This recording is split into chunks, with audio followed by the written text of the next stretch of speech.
Hello students, ये video है वायुमंडलीय परिसंचलन तथा मौसम प्रणालियाँ के दूसरे भाग के दूसरे अंश के बारे में। और हम लोगों ने इस दूसरे भाग के पहले अंश में देखा कि पूरे विश्व में वायुमंडलीय दाब की पट्टियाँ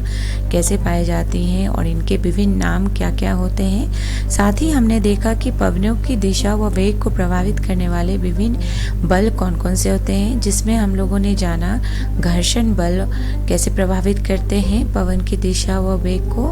और हम लोगों ने जाना दाब प्रवणता बल के बारे में। तो इस वीडियो में हम लोग जानेंगे तीसरा महत्वपूर्ण बल जो पवन की दिशा व वेग को प्रभावित करते हैं, और ये है कोरियोलिस बल। तो आइए स्टूडेंट्स जानते हैं कि कोरियोलिस बल जो है ये किसे कहते हैं। तो यहाँ हम जानेंगे कोरियोलिस बल के बारे में। तो कोरियोलिस बल जो है ये पृथ्वी के घूर्णन के कारण उत्पन्न होता है, और पृथ्वी जो घूमती है वो विभिन्न अक्षांशों पे इनकी गति जो होती है घूर्णन की ये विभिन्न होती हैं, और इसे हम इस चित्र के द्वारा समझेंगे। हम जानते हैं कि पृथ्वी का आकार जो है ये पूरी तरह से गोलाकार नहीं है, यानी कि इनका अगर आकार हम विषुवत वृत्त के पास देखें तो यहाँ पे उभार देखने को मिलता है, और जैसे जैसे हम ध्रुव के पास जाएंगे ये उभार जो है पृथ्वी का ये कम होते जाता है। यही कारण है कि जब पृथ्वी घूर्णन करती है तो इनकी गति जो है विषुवत वृत्त पे ये अधिक होती है ध्रुवों के अपेक्षाकृत, और इसे हम इस चित्र के द्वारा भी समझ सकते हैं। तो यहाँ हम देख सकते हैं कि भूमध्य रेखा पे जो पृथ्वी घूर्णन करती है यहाँ पे अधिक गति होती है, और ये घूर्णन करती है 1600 किलोमीटर प्रति घंटे के रफ्तार से। लेकिन जैसे जैसे हम यहाँ पे ऊपर जाएंगे ध्रुव के पास तो ये पृथ्वी की गति जो है ये कम होती जाती है, और यहाँ हम इस चित्र में देख भी सकते हैं। यहाँ हम देख सकते हैं कि कैसे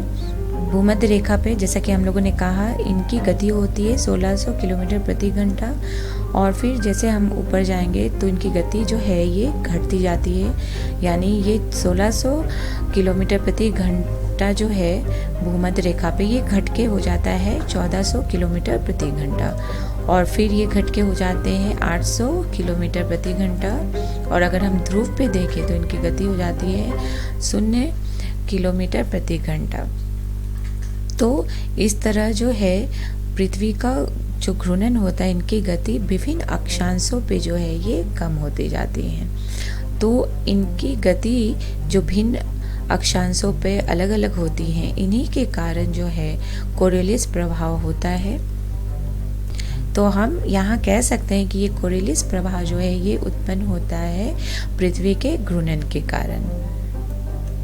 और यहाँ पे हम फिर से देखेंगे कि ये कैसे पवन के दिशा वेग को प्रभावित करते हैं। तो अक्षांशों के कोण से सीधा समानुपात में ये कोरियोलिस प्रभाव जो है बढ़ता है, इसीलिए ये ध्रुवों पे सर्वाधिक होता है अगर हम देखें, और विषुवत वृत्त पे ये अनुपस्थित होता है।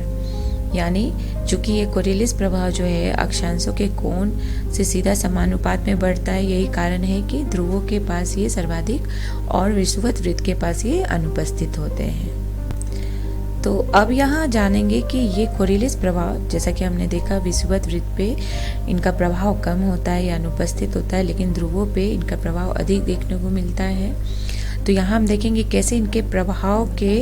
कारण जो है पवनों की दिशा जो है वो प्रभावित होती है। तो अगर हम उत्तरी गोलार्ध में देखें तो यहाँ पे कोरियोलिस प्रभाव के कारण यहाँ हम चित्र में देख सकते हैं कि कैसे पवन जो है अपने मूल दिशा से दाहिनी तरफ विक्षेपित हो जाते हैं,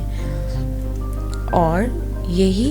कोरियोलिस प्रभाव के कारण दक्षिणी गोलार्ध में अगर हम देखें तो पवन जो है वो अपने मूल दिशा से बाईं तरफ विक्षेपित हो जाते हैं। तो जैसा कि हम लोगों ने पहले देखा कि विषुवत वृत्त के पास ये कोरियोलिस प्रभाव जो है ये अनुपस्थित होता है, यानी इनका प्रभाव कम होता है या नहीं के बराबर होता है। यही कारण है कि यहाँ इस चित्र में हम देख सकते हैं कि पवन जो चल रही है यहाँ पे विषुवत वृत्त पे वो अपने मूल दिशा से बह रही है, यानी इनके दिशा में कोई विक्षेपण यहाँ देखने को नहीं मिलता है। तो इस तरह हम लोगों ने यहाँ देखा कि कोरियोलिस प्रभाव जो है कैसे पवन के दिशा और वेग को प्रभावित करते हैं। अब यहाँ हम देखेंगे कि जब कोरियलिस बल और दाब प्रवणता दोनों होती हैं तो ये कैसे कार्य करते हैं। तो ये कोरियलिस बल और दाब प्रवणता जो है एक दूसरे के समकोण पर कार्य करते हैं, और यहाँ हम इस चित्र के द्वारा यहाँ समझेंगे। यहाँ हम देख सकते हैं कि यहाँ नीले रंग से उच्च दाब क्षेत्र है, जबकि यहाँ गुलाबी रंग से जो हमें दिख रही है जो है निम्न दाब क्षेत्र है। तो पवन जो है जब बहते हैं उच्च दाब से निम्न दाब क्षेत्र की ओर, तो यहाँ हम देख सकते हैं ये है दाब प्रवणता बल, और इसके समकोण में कोरियलिस बल कार्य कर रहे हैं, जिसके कारण जो पवन चलती हैं उच्च दाब क्षेत्र से निम्न दाब क्षेत्र की ओर, तो इनका विक्षेपण होता है, यहाँ हम देख सकते हैं। और इनकी जो दिशा होती है वो ये हो जाती है, और इसे हम इस चित्र के द्वारा भी समझेंगे। तो इस चित्र में जो हम देख रहे हैं, ये देख रहे हैं कि पवन जो है ये कैसे घूमती हैं निम्न दाब क्षेत्र में और उच्च दाब क्षेत्र में, और यहाँ हम देख सकते हैं कि कैसे दाब प्रवणता बल और कोरियलिस प्रभाव जो है ये दोनों कार्य करते हैं। तो इस निम्न दाब क्षेत्र में यहाँ हम देख सकते हैं ये कोरियलिस बल है और ये दाब प्रवणता बल कार्य कर रहे हैं, जिसके कारण पवन की दिशा जो है वो विक्षेपित होती है, और यहाँ पर पवन जो है परिक्रमण करने लगता है, यानी कि यहाँ पे चक्रवाती परिसंचलन होता है पवनों का। और इस तरह जो चक्रवाती परिसंचलन हमें देखने को मिलता है, इसमें वायु की दिशा जो है ये घड़ी की सुई की दिशा के विपरीत होती है। और यही चीज़ अगर हम उच्च दाब क्षेत्र में देखें तो यहाँ हम देख सकते हैं कि यहाँ भी जो है कोरियलिस प्रभाव और दाब प्रवणता बल होता है, जिसके कारण जो यहाँ वायु है वो भी विक्षेपित होते हैं अपने मूल दिशा से, जिसके कारण यहाँ भी हम देख सकते हैं कि कैसे वायु जो है वो उनका परिक्रमण होता है, यानी चक्रवाती यहाँ पे हम देख सकते हैं परिसंचलन होता है। और इस उच्च दाब क्षेत्र में वायु की दिशा अगर हम देखें तो ये घड़ी की सुई की दिशा के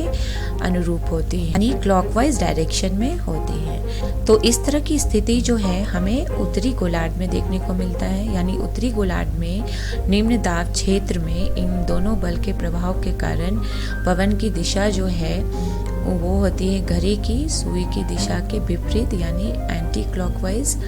डायरेक्शन में। और जबकि उच्च दाब क्षेत्र में पवन की दिशा जो होती है वो होती है घड़ी की सुई के अनुरूप, जबकि दक्षिणी गोलार्ध में इसके विपरीत होता है, यानी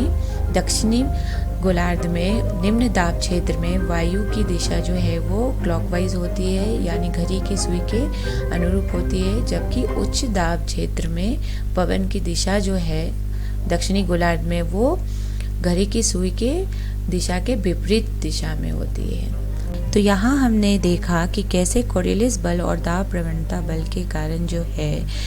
पवन अपने मूल दिशा से विक्षेपित होते हैं, और निम्न दाब क्षेत्र जहाँ बनता है वहाँ पे चक्रवाती परिसंचलन होता है वायु का, और उच्च दाब क्षेत्र में प्रति चक्रवाती परिसंचलन होता है वायु का। अब यहाँ हम देखेंगे कि ये कोरियलिस बल जो है कभी कभी किस तरह कार्य करते हैं। तो ऊपरी वायुमंडल में लगभग 2 से 3 किलोमीटर पर हवाएं जो हैं वो घर्षण बल से मुक्त होती हैं, यानी वहाँ पे जो है फ्रिक्शनल फोर्स जो है कुछ भी कार्य नहीं करते हैं और वायु के वेग और दिशा को प्रभावित नहीं करते हैं। तो कोरियलिस बल जो है दाब प्रवणता बल द्वारा वहाँ संतुलित होती हैं और पवन जो है संदाब रेखाओं के समकोण बहती हैं। तो यहाँ इस चित्र में हम समझेंगे, यहाँ हम देख सकते हैं ये है दाब प्रवणता बल और ये है कोरियलिस बल। तो ये एक दूसरे के समकोण कार्य करते हैं, जिसके कारण जो पवन है यहाँ पे ऊपरी वायुमंडल में ये संदाब रेखाओं के समकोण बहती हैं, जैसा कि हम यहाँ इस चित्र में देख सकते हैं। और ऐसे पवनों को हम कहते हैं भूविक्षेपी पवन, यानी जियोस्ट्रॉफिक विंड। और ये भूविक्षेपी पवन जो हैं ये हमें ऊपरी वायुमंडल में देखने को मिलते हैं, लगभग 2 से 3 किलोमीटर ऊपर, जहाँ पे घर्षण बल नहीं होता है और घर्षण बल के कारण वहाँ पे वायु की जो दिशा होती है या वेग वो बिल्कुल भी प्रभावित नहीं होती है। तो यहाँ हमने जाना भूविक्षेपी पवन के बारे में। तो यहाँ पे हम फिर से देखेंगे एक बार कि कैसे दाब प्रवणता बल और कोरियलिस प्रभाव के कारण जो है पवन की दिशा निम्न दाब क्षेत्र और उच्च दाब क्षेत्र में कैसे होते हैं। तो ये है निम्न दाब क्षेत्र। यहाँ हम देख सकते हैं कि चारों तरफ पवनों का परिक्रमण होता है और इसे हम कहते हैं चक्रवाती परिसंचलन, जैसा कि हमने कहा। और यहाँ पे पवनों की दिशा जो है घड़ी की सुई के विपरीत दिशा में होती है उत्तरी गोलार्ध में, जबकि दक्षिणी गोलार्ध में यही निम्न दाब क्षेत्र में पवनों की दिशा जो है ये घड़ी के सुई के दिशा के समान होती है। और यहाँ जो हम देख सकते हैं उच्च वायुदाब क्षेत्र, यहाँ पे पवनों का परिक्रमण जो हो रहा है इसे हम कहते हैं प्रति चक्रवाती परिसंचलन यानी एंटी साइक्लोनिक सर्कुलेशन। और यहाँ पे पवनों की दिशा जो है उत्तरी गोलार्ध में घड़ी के सुई के दिशा के समान होते हैं, जबकि दक्षिणी गोलार्ध में यहीं पे उच्च वायुदाब क्षेत्र में पवनों की दिशा जो है घड़ी की सुई की दिशा के विपरीत होती है। तो इस वीडियो में हमने सीखा कि पवनों की दिशा व वेग को प्रभावित करने वाले जो कोरियलिस बल हैं ये कैसे कार्य करते हैं और कैसे पवनों की दिशा व वेग को प्रभावित करते हैं। संदर्भ के लिए हम देख सकते हैं एनसीईआरटी बुक भौतिक भूगोल के मूल सिद्धांत। अगले वीडियो में हम जानेंगे वायुमंडल का सामान्य परिसंचरण, जिसे हम जनरल सर्कुलेशन ऑफ एटमॉस्फेयर के नाम से भी जानते हैं। तब तक के लिए धन्यवाद।